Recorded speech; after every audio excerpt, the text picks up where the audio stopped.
We are now less than 3 weeks to 1st of June. The circuit breaker measures have shown promise in reducing COVID-19 infections locally in the community. The number of new cases in the community has continued to fall from an average of over 30 new cases daily in mid-April to 8 new cases daily in the past week. The situation in the migrant worker dormitories is also stabilizing, from a high point of an average of more than 1,000 new cases per day in late April to an average of about 700 cases per day in the last week. Since 5th of May, some of the circuit breaker measures have been progressively lifted. From today, we have further eased some of these measures by allowing some businesses to resume operations. This includes TCM medicine halls, manufacturing and on-site preparation of food, opening of some retail outlets for takeaway and delivery, and opening of barbers and hairdressers, among others. By 1st June, if all goes well and the number of new cases of infection continues to be low, we hope to roll back more measures so that we can allow more economic activities as well as social activities to be restored.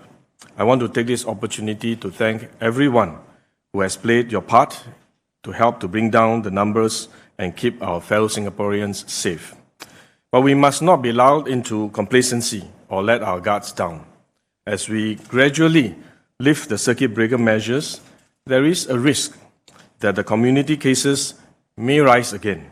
This has been the experience of many countries which have seen a second wave on infections after relaxing their social distancing measures. Therefore, we need to be very careful, remain vigilant, and minimize the risk of any sharp rise in cases or large clusters in the community.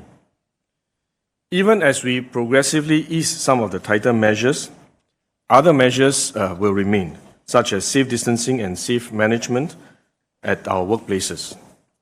The multi-ministry task force will share some of our plans in due course.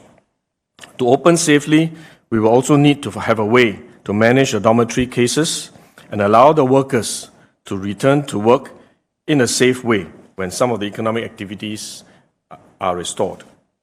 The task force has drawn up a plan to allow migrant workers residing in the dormitories, including both purpose-built dormitories as well as factory-converted dormitories, to be progressively cleared so that they can safely return to work when the time comes. Our aim is to make sure that as far as possible, all migrant workers are free of infection before resuming work when their sectors gradually reopen.